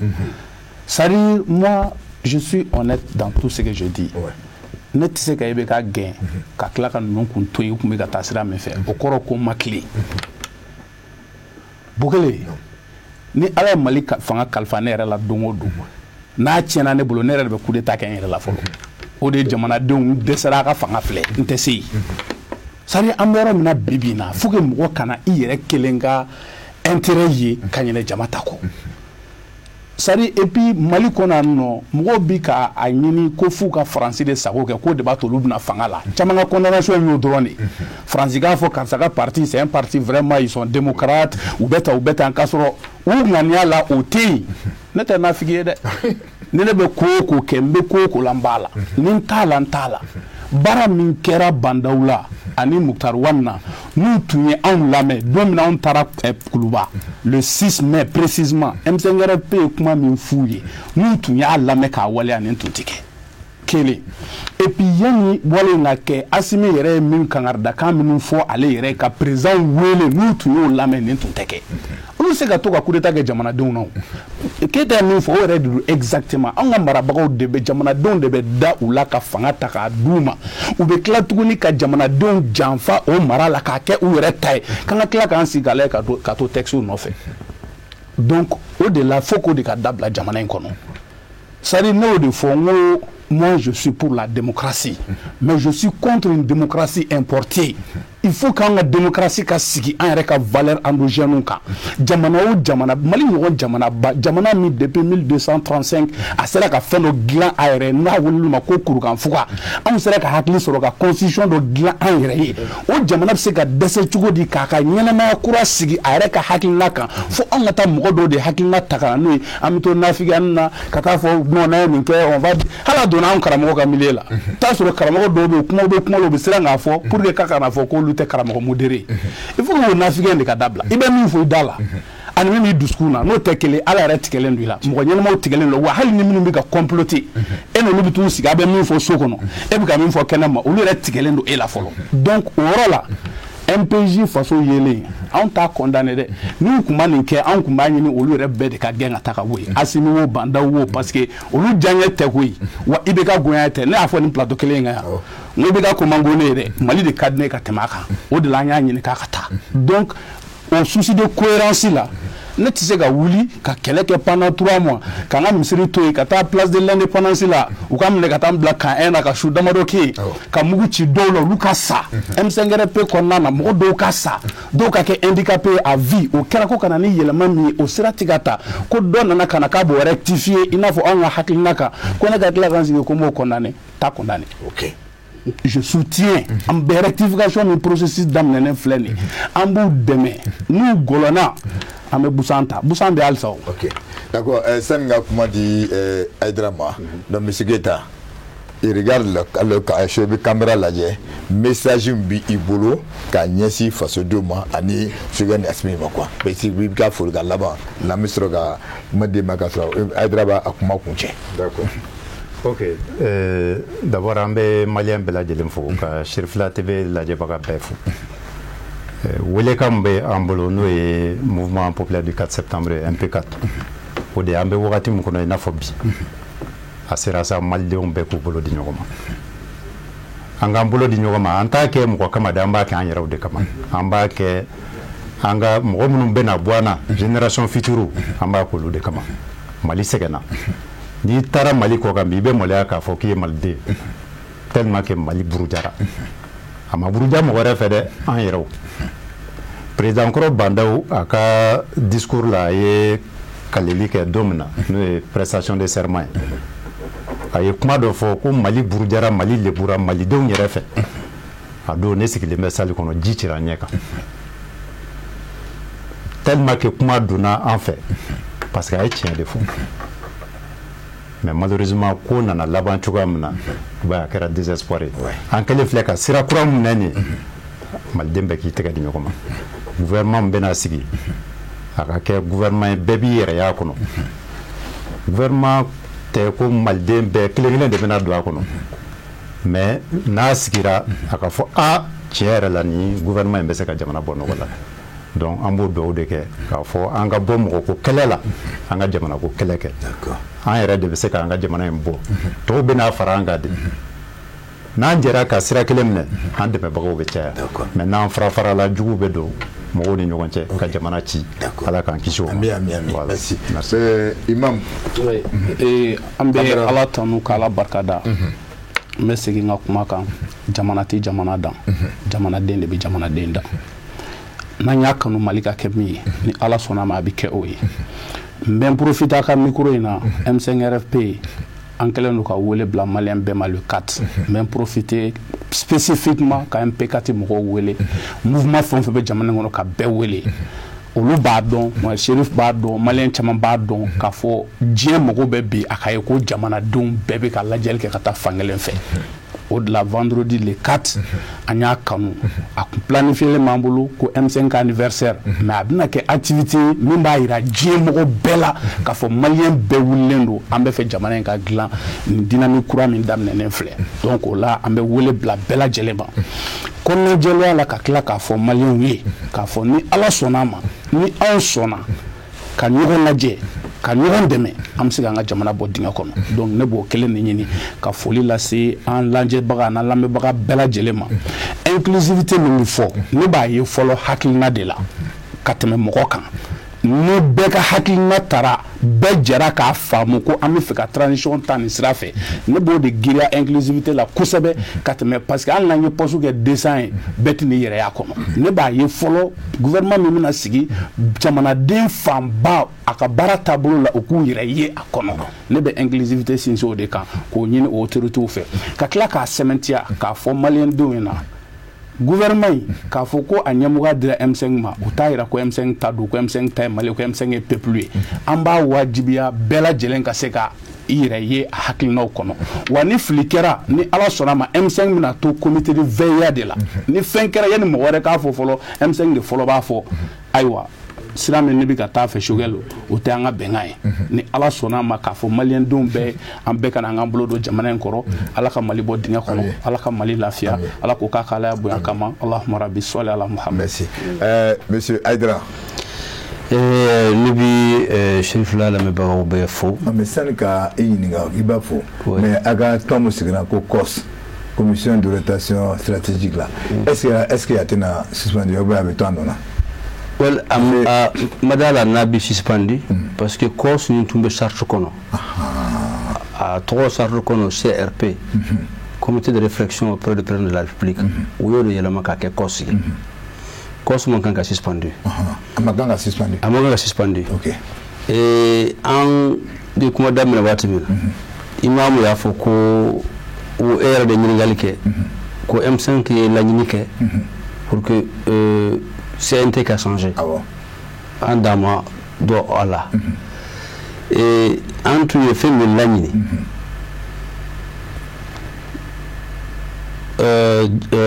Malik Diaw, à côté à président Yala, nous de l'oublier, ou bien c'est qu'à remanier, qu'à un de la CNT kono.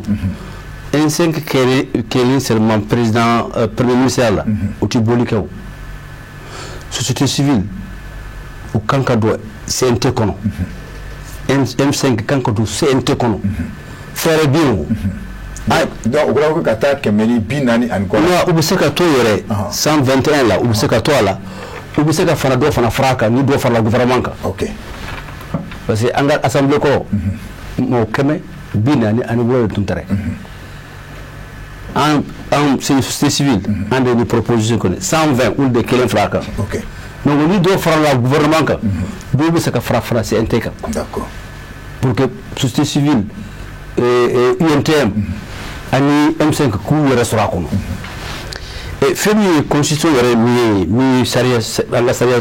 an ka wasobolo c'est comme ça qu'on l'appelle sariya sunba français fanga sariya wasobolo an k'o lajɛ k'a yɛlɛma k'a kɛ constituante ye parce que n'a kɛra constituante ye sariya caman bɛ se ka taa parce que tant que si ka fɔ ma kɛ an b'a fɛ ka élection min kɛ an b'a fɛ ka basigi min ka na an tɛ se k'o kɛ alors n bɛ kɛ kuma laban min na bi kɛ fɛn min ye ka M5 RFP u ye welekan min bila le 4 ka welekan bila diaspora bi yɔrɔ o yɔrɔ olu fana y'u se dama yira k'a fɔ ko il soutient la transition. Il soutient le Mali tout court. Parce que, à une position minta, au de CEDEAO Djagoya, sanction ma ke ankan. Donc, B de Kabo, les 4, B, du B aye, k'a faut que Mali, aye Jamana Bami, aye la transition numéro ko, mi président Assimi Goïta. Obike ko do lu bi nɔgɔya an bolo. A sabanan olu fana y'i bɛɛ a la n bɛna kumakan dɔ fɔ i ka plateau kan bi u taara Buye fɛ olu Asimi ni olu bɛɛ taara Buye fɛ Buye ye mun de f'u ye ko aw ye ɲɔgɔn minɛ ko tant que aw ma fara ɲɔgɔn kan tant que aw ma ɲɔgɔn janfa aw nana ŋaniya min ye ala b'aw ma dɛmɛ o ŋaniya bi sabati ne tun y'o sɛdɛ ye et pourquoi Assimi y'a fɔ ko cɛkɔrɔba ka wala sɛmɛ parce que cɛkɔrɔba tun y'a laɲini k'a fɔ k'u fara ka ministre fila u b'o ɲɔ la k'a sɔrɔ ko ma kɛ donc monsieur le président aw ye ɲɔgɔn minɛ dɛ n'aw ye ɲɔgɔn minɛ an ma diaspora an b'aw kɔ malidenw fana bɛɛ bɛ kɛ aw kɔ ni ala sɔnna transition a bɛ bɛn a bɛ k'a di mais an y'a dɔn k'a fɔ a daminɛ de ye nin fɛn o fɛn min bɛ tɛgɛrɛfɔ la bi ni cɔgɔn nana caman bɛ kasi dɛ caman bɛ na dugu bila dɛ mais an kana Mali bila u ka dugu bila mais an ko fɔ ka changer changement min bɛna daminɛ M5 ye M5 y'a fana dɔn k'a fɔ olu dɔrɔn tɛ malidenw ye tant que u bɛ bɔ taabolo ma u b'a fɔ ko n dɔgɔkɛ y'a fɔ cogoya min na an b'u kɔ et ni ala sɔnna an diaspora an delilen ka baara min kɛ an b'o kɛ ka taa fɛ parce que mɔgɔ wɛrɛ tɛna bali Mali dilan min tɛ maliden ye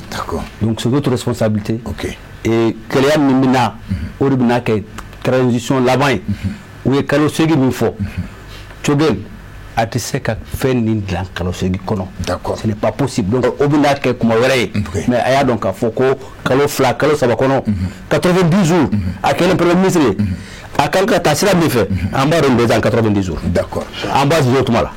merci beaucoup an b'a yira k'a fɔ Sherifula TV fɛn o fɛn tun bɛ an ye wele dabila maa fɔlɔ o tun ye Imam Umaru Jara vraiment merci beaucoup i ni ce i y'an olu diya maa filanan o ye Abulaye Keyita MP4 vraiment Abulaye Keyita merci beaucoup i ni ce maa sabanan o tun ye Sherif Ayidara ye Sherif vraiment merci beaucoup an ye de fɔ an se ka wuli n'ani an ni mun bɛ baara kɛ ɲɔgɔn fɛ an bɛ taa Bangoni na Ousmane Sogore an b'a ale fo ale ye Sherifula directeur ye ka fara ka secrétaire kan ni ensemble fɛn o fɛn bɛ direction commerciale o bɛɛ lajɛlen fo Moribabugu fɛn Bangoni na n'an bɔra an bɛ na Moribabugu mun ye Buya Kulubali ye responsable technique an b'ale fo Mohamed Keita production a bɛ yen Adama S Kulubali an b'ale fana fo Musa Bala Traoré k'a fo Jabate ale b'a kɛrɛfɛ n'an bɔra an bɛ na Musa Fonbala donc Musa Fonba fo responsable fɛngɛ n'ale fo sisan an bɛ sɔrɔ ka na régie la régie o ye jɔn ye o ye NB ye ani Saka Kulubali o ni Didi Bokum n'an bɔra dɔrɔn an bɛ jigin ka na dugu ma k'an ka gardiw k'o fo an ka chauffeurs k'a bɛɛ lajɛlen fo la garde nationale k'o fana fo an se ka wuli ka bɔ n'an b'an ka musokɔrɔba fo mun ye Asa Sɛnpara ye Sotiba ase kɔnɔ k'a fo Dramane Traoré Banama Place Yaya Kamako an b'u bɛɛ lajɛlen fo k'a kun cɛ ni jɔn ye Ousmane Cherif Madane Aidara a kan bɛn ni ala man ka jɔ dimanche wɛrɛ invité wɛrɛ an b'olu ta k'o sigi merci beaucoup a ka bɛn.